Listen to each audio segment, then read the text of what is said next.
todos y a todas. Mi nombre es Mercedes Fernández Parada y voy a proceder a explicar mi ponencia que versa sobre el impacto de la desarticulación del comercio marítimo internacional en el abastecimiento de carbón en España durante la Gran Guerra en el contexto de la Europa latina. ¿Cuáles son los objetivos que me planteo con esta intervención? Pues me interesan especialmente las repercusiones que tuvo esta problemática sobre el coste del carbón en España en comparación con otros países de la Europa latina. Por entonces, hay que saber que el carbón mineral es la principal fuente de energía que se consumía en España y en la Europa occidental. También pretendo comparar lo sucedido en España con otros territorios, como les decía anteriormente, en especial en relación con Gran Bretaña. Les adelanto que fue la inacción del gobierno español la que en buena medida explica la espectacular subida de los fletes de los carbones, así como del precio final de este combustible. También voy a analizar su coste, el coste del carbón para la industria del gas que elaboraba ese producto con esa materia prima. En cuanto al impacto económico de la Gran Guerra, el profesor Xavier Tafonel pues lo ha descrito de manera muy gráfica, con las siguientes palabras. Abruptamente, al orden que había regido la economía internacional la segunda mitad del siglo XIX, la Primera Guerra Mundial va a poner fin. ¿De qué manera? Las bases del capitalismo se hundieron, los países dejaron de regirse por el patrón oro y con ello las transacciones internacionales financieras fueron controladas por los gobiernos, también los tipos de cambio. Asimismo, progresó el proteccionismo con el consiguiente aumento de las barreras arancelarias, esto es, el mayor coste de los productos. Si se dan cuenta, hay ciertas similitudes con la situación de la Gran Guerra y los tiempos que nos ha tocado vivir en estos días, ¿no? Bueno, en lo que se refiere al impacto económico de la Gran Guerra, que como bien saben comienza en el verano de 1914 y termina en noviembre de 1918, dependió de si el país quedó entre los beligerantes o no, dependió de su localización geográfica, de los recursos naturales disponibles, también del grado de diversificación de la economía, del nivel de importaciones y exportaciones, con qué países eran fuertes los vínculos comerciales, en especial si se trataba de los contendientes, la disponibilidad de una flota mercante más o menos potente. También dependió de la presión política y económica ejercida por los combatientes para controlar las materias primas y los recursos naturales de los neutrales. Y por supuesto de la capacidad del gobierno, del propio gobierno, para defender sus intereses y de gestionar la escasez y el encarecimiento de productos claves para la marcha de la economía y el abastecimiento de la población. Tienen que saber que en España, antes del comienzo del conflicto, en 1913, las principales importaciones procedían de Gran Bretaña, Francia y Alemania. Mientras que las exportaciones de España se dirigían mayoritariamente a esos tres países también, a Francia, Gran Bretaña y Alemania. La Gran Guerra tuvo repercusiones positivas y negativas en la economía, también en la sociedad y la demografía española. Si bien España permaneció neutral en el sentido de que no se adscribió formalmente a ninguno de los dos bandos, por tanto, no participó en las operaciones bélicas, a nivel económico no fue así, ya que en general los gobiernos se mostraron proclives a favorecer a los aliados. En este contexto, en España hubo actividades económicas que lograron grandes beneficios durante la contienda. Especialmente los siguientes sectores. Los sectores del textil, calzado, siderurgia, empresas de construcciones mecánicas capaces de producir armamento, los sectores naval, minería del carbón. Sobre estos dos últimos sectores, es decir, naval y minería del carbón, me voy a detener especialmente en esta ponencia. En general, estos sectores que salieron especialmente beneficiados aprovecharon la menor competencia internacional y la demanda exterior. ¿Cómo? suministrando a los contendientes, también a aquellos países cuyos proveedores tradicionales estaban inmersos en la conflagración. En España esos sectores lo que van a hacer es que van a suplir parte del déficit creado conforme se ralentizó o interrumpió la llegada de productos del exterior.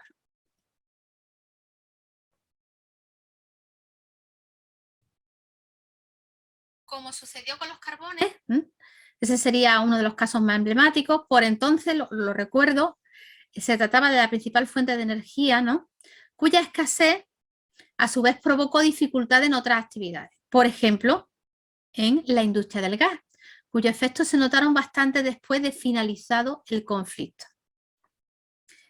La falta o carestía de materias primas que empleaban las empresas en el proceso productivo pocas veces logró ser suplida en toda su dimensión por la producción nacional. Esto también se debió a la salida de productos españoles hacia el extranjero. La respuesta a la demanda exterior y a las complicaciones para la llegada de productos del exterior impulsaron la intensificación del proceso de sustitución de importaciones. El resultado de todo ello fue la expansión de la economía española durante la década de 1920.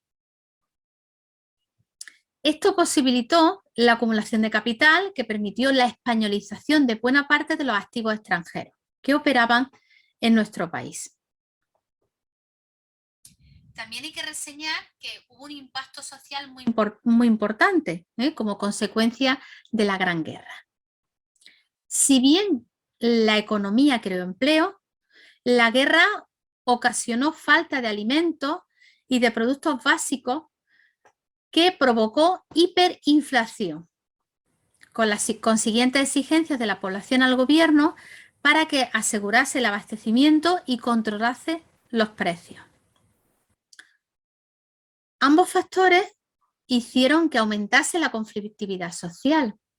Los trabajadores exigieron a las empresas mejoras en sus condiciones laborales, sobre todo subidas salariales para contrarrestar el encarecimiento de los bienes, que le llevó a huelgas, dos de ellas generales respectivamente en 1916 y 1917, las cuales también afectaron a las cuencas mineras carboníferas.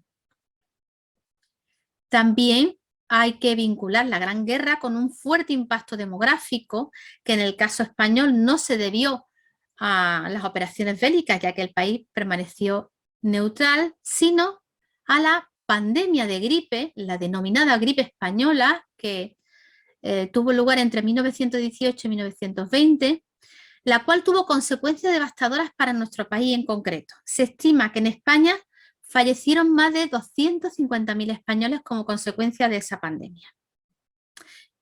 Parece ser que la enfermedad llegó al país como consecuencia del tránsito de tropas portuguesas, trabajadores y mercancías hacia Francia.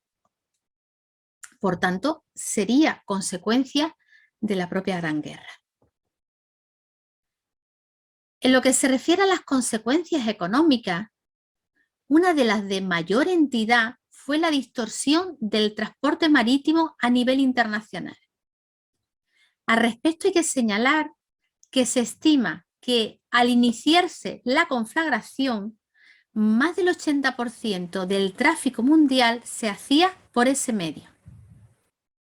Durante la guerra, el comercio marítimo experimentó grandes dificultades que tuvieron lugar por la confluencia principalmente de dos factores. El primero de ellos fue el desajuste entre la oferta y la demanda de medios de transporte a escala internacional. Y el segundo consistió en modificaciones en las condiciones de navegación y en los centros habituales de abastecimiento con motivo de la guerra en el mar y la creación de listas negras por los gobiernos beligerantes. Con esas listas negras lo que pretendieron es evitar el comercio con y desde el enemigo. El resultado fue la subida de los fletes, es decir, del coste del transporte, subida que a su vez incrementó los precios de las mercancías, sobre todo de materias primas y bienes de consumo.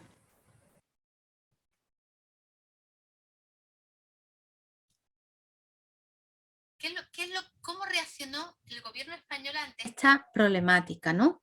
Pues lo podemos definir con una frase: gobiernos que legislan pero no actúan, no son eficaces. En el ámbito de los carbones, del carbón mineral, los gobiernos españoles aprobaron diversas disposiciones teóricamente encaminadas a paliar su desabastecimiento y encarecimiento. Pero lo hicieron de manera contradictoria y de manera insuficiente. Además, estos gobiernos antepusieron los intereses de determinados colectivos, especialmente de las compañías navieras y de las empresas mineras, en detrimento de los intereses del conjunto del país. En aquellos años, el carbón constituyó, como les decía anteriormente, la principal fuente de energía del país. Por tanto, se trataba de un producto estratégico del que dependió en buena medida la marcha de la economía. En víspera del inicio de la contienda, en 1913, el carbón se repartió como sigue. El mercado nacional, el mercado español, produjo aproximadamente 3,8 millones de toneladas. El 58,3% del total que se consumió en el país, e importó 12,8 millones, lo que representó el 41,7% del consumo total. Casi la totalidad de lo que se importó, del carbón mineral que importó España, procedía de Gran Bretaña. Ya durante la guerra, hay que reseñar que el descenso de las importaciones fue drástico, del 21,25% entre 1916 y 1928, con caídas más acusadas en 1917 y 1918. Si bien el crecimiento de la producción nacional de carbón fue intenso, de un 63% entre 1913 y 1918, este crecimiento no fue suficiente para suplir totalmente la reducción de las importaciones. En concreto, en los años 1914, 1915 y 1917, el consumo de carbón en España fue inferior al de preguerra. El problema de fondo era que los consumidores tenían que pagar unos precios desmesurados por un carbón de mala calidad, que empeoró esa calidad como consecuencia de una inadecuada organización del reparto del abastecimiento y la especulación. Al respecto, hay que hacer referencia al carbón asturiano. Era en aquel entonces el de mejor calidad del país, pero distaba mucho en lo que se refiere a su calidad comparado con el carbón británico. ¿Cuáles eran las características principales del carbón asturiano? Por ejemplo, la blandura de los carbones y la escasa longitud de las capas en las minas dificultaban sobremanera el empleo de medios mecánicos para arrancarlo. Esto lo que hacía es que provocaba que el carbón se deshacía. Otra ventaja era su suciedad, por lo que era necesario lavarlo. Todas estas características repercutían en un mayor coste del carbón autóctono, del carbón asturiano, al que se añadía el coste de su transporte desde la bocamina hasta el cliente, que hacía que fuese más caro que el británico, que llegaba por transporte marítimo.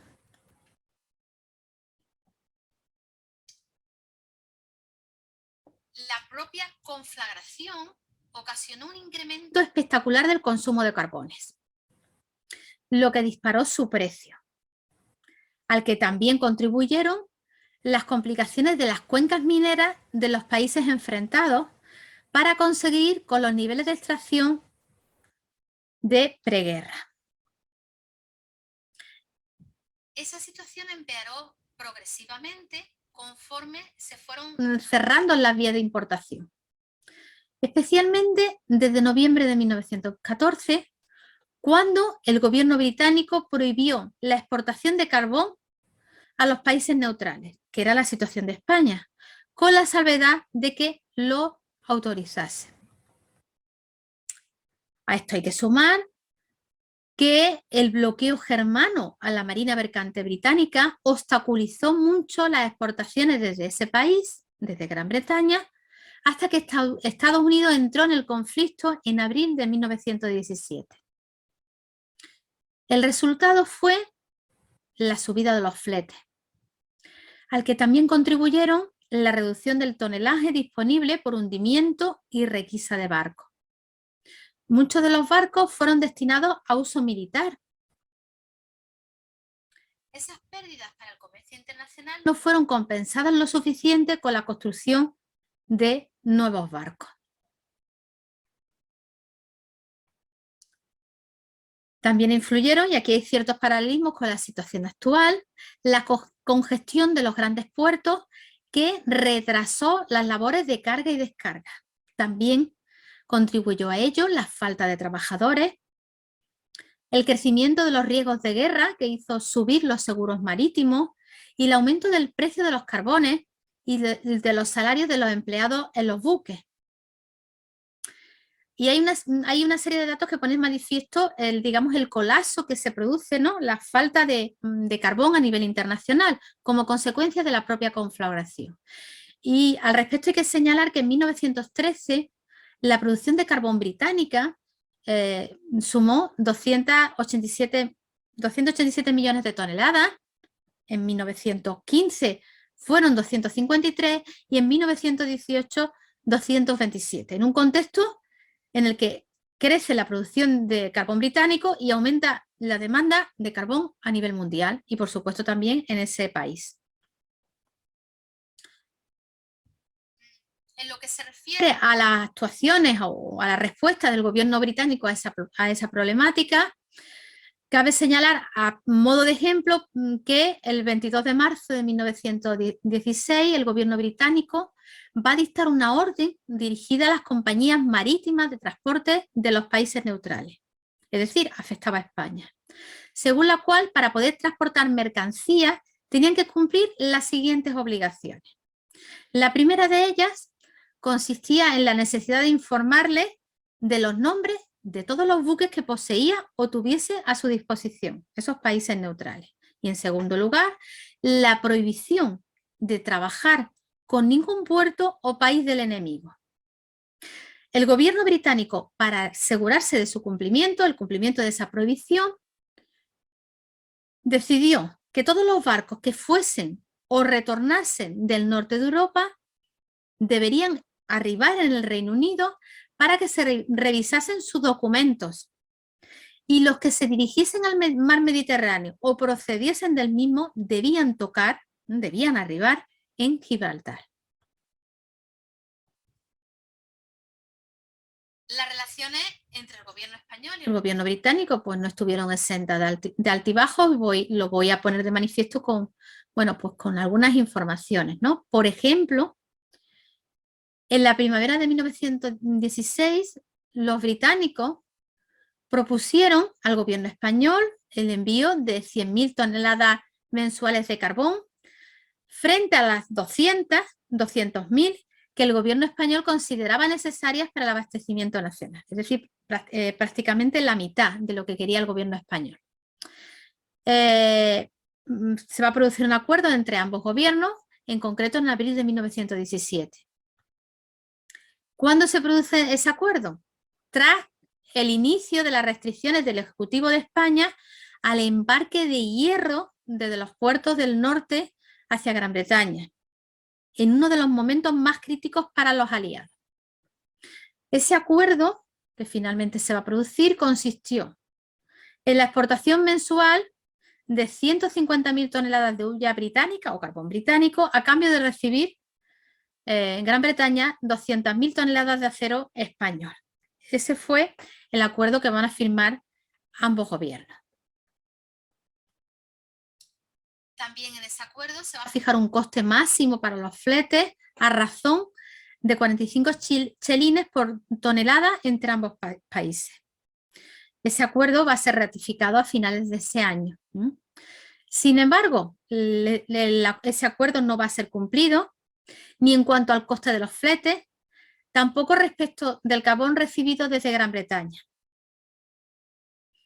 Fíjense un dato que lo pone de manifiesto. En 1917, el carbón importado en España, casi todo procedente de Gran Bretaña, sumó pues 1.167.000 toneladas, lejos de las 1.800.000 comprometidas por el gobierno británico. ¿Qué medidas tomó el gobierno español para solventar la escasez y el encarecimiento de carbón? Las medidas legislativas que aprobó no fueron cumplidas y no sirvieron para paliar toda la problemática que les he explicado. Y no solo eso, esas medidas en ocasiones contribuyeron a empeorar esa situación. Al respecto hay que señalar a título ilustrativo, por ejemplo, la decisión que toma el gobierno de España el 3 de octubre de 1914 de restablecer los derechos arancelarios para la importación del carbón en minerales, argumentando que había suficiente carbón en España, lo que no era cierto. En 1914 y en 1915, el aumento de la producción nacional fue incapaz de reemplazar totalmente la disminución del carbón procedente del extranjero. Pues bien, pese a ello, esa medida que toma el Ejecutivo español en octubre de 1914 no fue anulada hasta mayo de 1915.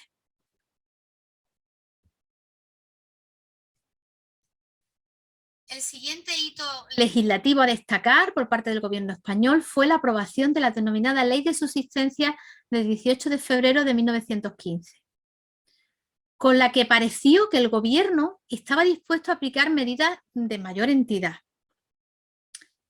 Entre esas medidas, aquí nos interesa que se facultó a sí mismo para adoptar en relación a los barcos españoles antes dedicados al comercio nacional, es decir, antes del inicio de la guerra, para que retornasen esos barcos a su actividad, así como la potestad de la regulación de los fletes.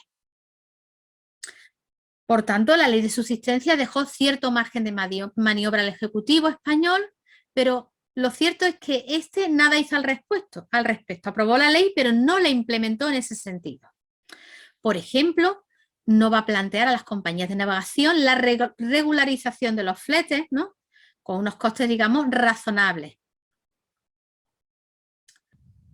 Como le decía anteriormente, el gobierno no solo no actuó, sino que benefició a las navieras españolas que tenían mayor interés en participar en el transporte marítimo internacional, por supuesto, más lucrativo que el nacional, lo que perjudicó al abastecimiento del país, no solo el abastecimiento de carbón. Por su parte, los navieros españoles justificaron el alza de los fletes por el hundimiento de los barcos, que efectivamente se dio en grandes, digamos, cantidades, pero hay que señalar que los datos disponibles indican que estas pérdidas no fueron tan elevadas para explicar la subida de los fletes que se va a dar en el caso español de tanta entidad. Algunos datos ponen de manifiesto que ese colectivo en buena medida fue el responsable del desabastecimiento y el encarecimiento del carbón en España. Por ejemplo, en 1915 llegaron a puertos británicos 33 barcos españoles para cargar carbones. De ellos, de esos 35 barcos, solo 9 regresaron a territorio español. El resto lo transportaron a otros países. Este comportamiento explicaría que entre enero y mayo de 1916 la cantidad de carbón autorizada por el gobierno británico para exportar a España fue bastante bastante superior a la embarcada.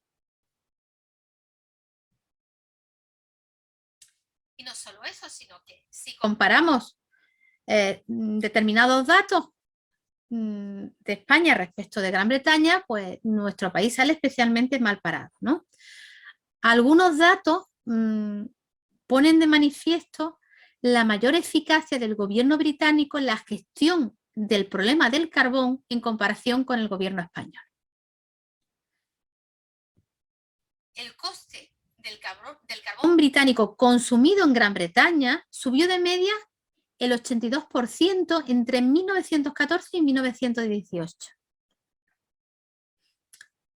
¿Por qué? ¿Por qué lo hizo en esa proporción? Porque en esos años el gobierno británico va a controlar los precios del carbón, los precios de venta. Y además en 1918 va a permitir un adecuado aumento para compensar los mayores costes de las compañías mineras. Esto contrasta con lo sucedido en España, donde en 1914 el precio de la hulla británica creció de promedio el 5% respecto de 1913, en 1915 y 1918 el 195% y el 954% respectivamente, mientras que en Gran Bretaña subió el 80%, el 82% entre 1914 y 1918. En el caso concreto de los carbones asturianos, que eran los más idóneos para la producción de gas, esos precios aumentaron. En relación a 1913, en 1914 el 10%, en 1916 el 170% y en 1918 el 481%.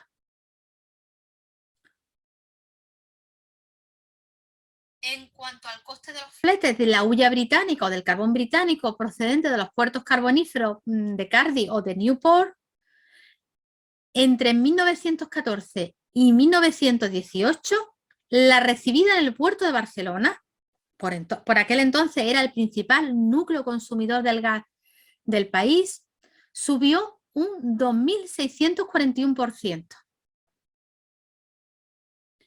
Esos incrementos fueron mayores en otras ciudades con gas. Por ejemplo, en Valencia la subida fue del orden del 4.464% y en Cartagena del 4.476%.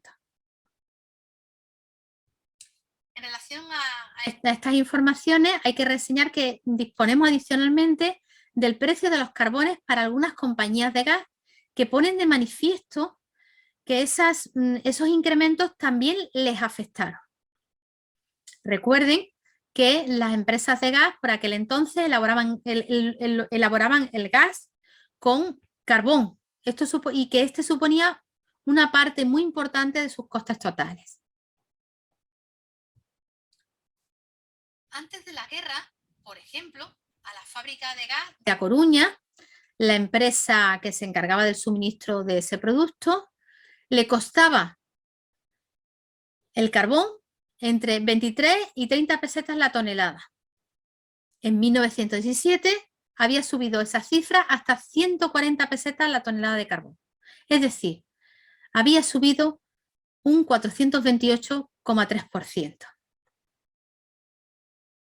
Y otro dato también que va en esa línea. Por ejemplo, en 1914, la compañía madrileña de alumbrado por gas, para su factoría en la capital del estado, pagaba por una tonelada de carbón 16 pesetas a Bocamina, que fueron entre 70 y 80 pesetas la tonelada en 1917.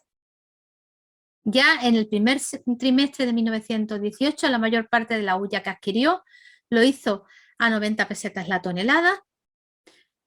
Esto supuso un ascenso entre 1914 y 1918 del 462,5%. Como comprobarán, se trató de una subida similar a la experimentada por el carbón asturiano en su conjunto. Y ya para terminar, las conclusiones más relevantes de esta ponencia, ¿no? En primer lugar, hay que reseñar que la conflagración supuso un reto para el capitalismo cuyas bases tradicionales no pudieron continuar en esos años ni posteriormente.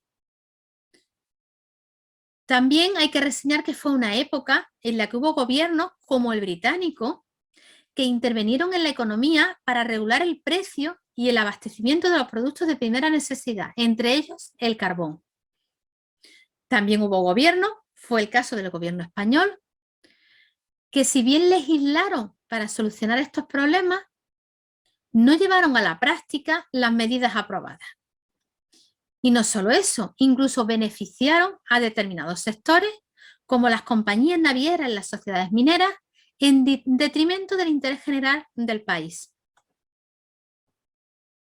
También hay que reseñar que el resultado de la propia conflagración y de la nefasta política de los gobiernos españoles fue que el precio de los carbones británicos consumidos en España experimentó una alza mucho más contenida, mucho más espectacular que en Gran Bretaña. Y esto es bastante paradójico teniendo en cuenta que Gran Bretaña sí que estaba inmerso en un conflicto bélico y España no.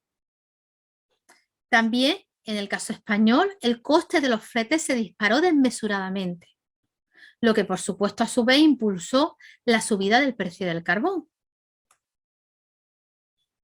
De los sectores más perjudicados por esta problemática, destacó especialmente cómo afectó negativamente a las compañías de gas. Esto se manifestó de diversas maneras. La producción de gas retrocedió considerablemente, lo que obligó a suspensiones temporales o definitivas del suministro de gas en bastantes ciudades españolas. E incluso obligó al cierre de casi la mitad de las fábricas de gas. Por tanto, las consecuencias económicas y sociales fueron relevantes. En las localidades, en los municipios afectados por esta carestía del carbón y por lo tanto por esas dificultades a la hora de suministrar gas, disminuyó o se interrumpió el servicio de luz de gas. También la provisión de gas para particulares e industrias.